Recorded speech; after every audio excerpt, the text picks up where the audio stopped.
What if the key to success wasn't intelligence, talent, or luck, but how you make people feel? In How to Win Friends and Influence People, Dale Carnegie reveals a simple truth. People don't remember what you say as much as how you make them feel. Written nearly a century ago, its principles are as relevant today as ever because human nature hasn't changed. This book isn't about manipulation or charm. It's about empathy, respect, and emotional intelligence. Carnegie believed that anyone could improve their relationships, both personal and professional, by learning to see the world through other people's eyes. Let's break down the timeless lessons that have helped millions of readers connect more deeply and lead more effectively. The first lesson is, don't criticize, condemn, or complain. Carnegie begins with a simple but difficult truth. Criticism rarely changes behavior. It only creates resentment. People crave appreciation and understanding, not judgment. Instead of pointing out faults, look for reasons behind actions. When you replace blame with curiosity, you open the door to cooperation. He wrote, "Any fool can criticize, condemn, and complain, but it takes character and self-control to be understanding." The second lesson is, give honest and sincere appreciation. Everyone wants to feel valued. Carnegie explains that one of the deepest human needs is the desire to feel important. Genuine praise, not flattery, is a powerful motivator. Take time to notice others' efforts and acknowledge them sincerely. When people feel appreciated, they perform better and trust more. Remember, appreciation costs nothing but means everything. The third lesson is, arouse in the other person an eager want. The key to influence is showing people how your idea benefits them. Instead of focusing on what you want, focus on what they want. Carnegie reminds us, the only way to influence people is to talk about what they want and show them how to get it. This principle transforms persuasion from pressure into partnership.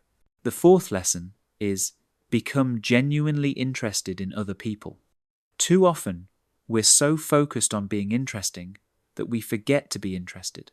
Carnegie teaches that sincere curiosity builds connection faster than cleverness. Ask people about their lives, their dreams, and their interests. Everyone has a story they're eager to share, and when you listen with genuine attention, you build trust that no sales pitch can match. The fifth lesson is smile. It sounds simple, but a smile is a universal signal of warmth and goodwill. Carnegie called it a messenger of your goodwill. A smile disarms tension and creates openness. Even over the phone, people can hear your smile in your tone. It's a small act that communicates friendliness faster than words ever could. The sixth lesson is, remember that a person's name is to that person the sweetest sound in any language. People's names are deeply personal. They represent identity and respect. Using someone's name in conversation signals recognition and value. Carnegie encourages readers to make remembering names a priority. It's not about politeness, it's about connection. The seventh lesson is, be a good listener. Encourage others to talk about themselves. Carnegie famously said, "You can make more friends in 2 months by becoming interested in other people than in 2 years by trying to get other people interested in you." Listening isn't passive, it's an active act of respect. Ask open-ended questions. Don't interrupt. Let others share their experiences fully. Listening builds empathy, and empathy builds influence. The eighth lesson is, talk in terms of the other person's interests. This is one of Carnegie's most practical principles. To win someone's attention, speak their language not literally, but emotionally. Whether in sales, management, or friendship, focus on what excites or concerns them. The more relevance you create, the more connection you earn. The 9th lesson is make the other person feel important and do it sincerely. Everyone wants to feel seen and valued. Carnegie's rule is simple. Treat others as if they are the most important person in the room because in that moment they are. This doesn't mean pretending or flattering. It means practicing genuine respect. The more you lift others up, the more they'll lift you up in return. Carnegie then moves into leadership principles, how to influence people positively without arousing resistance. The 10th lesson is begin with praise and honest appreciation. When giving feedback, start with what someone is doing well. People are more open to correction when they feel recognized. Criticism wrapped in kindness becomes constructive instead of destructive.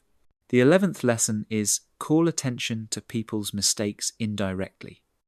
Carnegie suggests that instead of bluntly saying you're wrong, phrase corrections gently. Use I may be mistaken or perhaps we can look at it differently. This softens defensiveness and keeps communication open. The 12th lesson is talk about your own mistakes before criticizing others. Admitting your own flaws first builds humility and trust. It shows that you're human, not superior. People are more likely to accept feedback from someone who is honest about their own growth. The 13th lesson is ask questions instead of giving orders. Rather than dictating what needs to be done, invite cooperation by asking, could we try this? Or what do you think?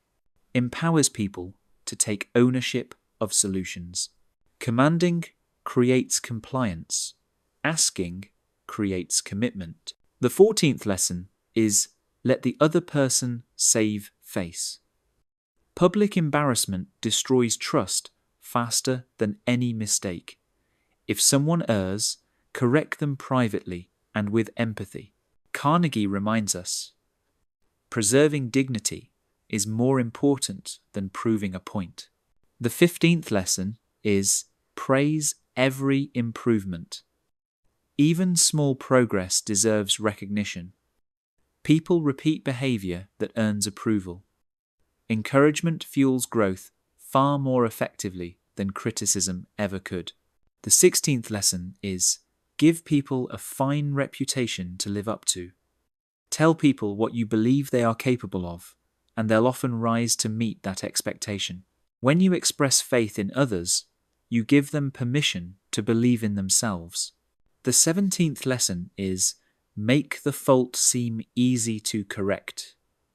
If you make a problem sound impossible, people lose motivation. But if you frame it as manageable, they're more likely to try. The best leaders inspire confidence by simplifying the path forward. And finally, make the other person happy about doing what you suggest. Great leadership isn't about forcing compliance, it's about aligning goals. When people feel ownership and satisfaction, cooperation becomes natural. Carnegie's principles all rest on one core idea. People want to feel valued, respected, and understood. Influence isn't about controlling others, it's about aligning interests, showing empathy, and treating others with dignity. So, how do we apply how to win friends and influence people today? Start by shifting your focus outward. Listen more, criticize less. Be sincerely curious about others. Use people's names. Smile. Give appreciation freely. Replace judgment with empathy. And when conflict arises, lead with understanding rather than ego. In today's digital world, where interactions are fast, filtered, and often impersonal, Carnegie's lessons are more essential than ever. Every like, comment, email, and conversation is an opportunity to connect meaningfully. And genuine connection is still the foundation of trust, influence, and success. The big takeaway from how to win friends and influence people is this: success with people begins with sincerity. Influence doesn't come from authority, it comes from authenticity.